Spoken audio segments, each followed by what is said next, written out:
There was a very good article on Axios yesterday entitled Behind the Curtain, Trump's Imperial Presidency in Waiting. I'll put a link to the article in the description below in case you'd like to read it. Here are a few quotes from the article. However, I should let everyone know ahead of time that reading these will not make you feel better. Rather, this is a stark warning of what will most likely happen in just a few months. Former President Trump, if re-elected, plans to immediately test the boundaries of presidential and governing power, knowing the restraints of Congress and the courts are dramatically looser than during his first term, his advisors tell us. It's not just the Supreme Court ruling on Monday that presidents enjoy substantial legal immunity for actions in office.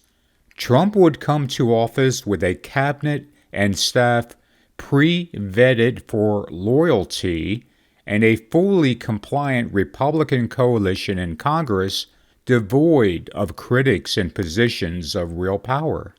Trump promises an unabashedly imperial presidency, one that would turn the Justice Department against critics, deport millions of people in the U.S. illegally, slap 10% tariffs on thousands of products, and fire perhaps tens of thousands of government staff deemed insufficiently loyal.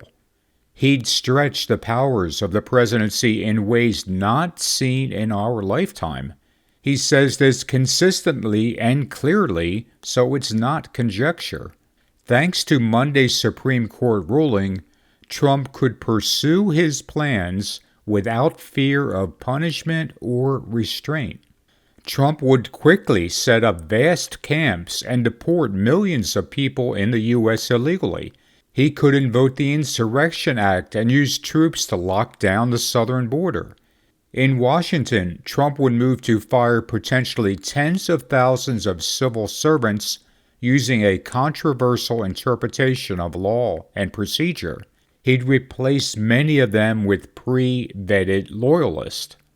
He'd centralize power over the Justice Department, historically an independent check on presidential power. He plans to nominate a trusted loyalist for Attorney General and has threatened to target and even imprison critics. He could demand the federal cases against him cease immediately. Many of the January 6 convicts could be pardoned, a promise Trump has made at campaign rallies where he hails them as patriots, not criminals. Investigations of the Bidens would begin.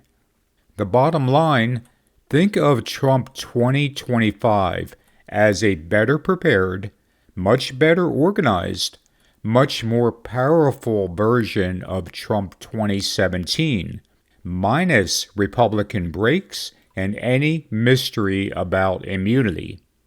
In his first term, Donald Trump made it perfectly clear what type of man he is.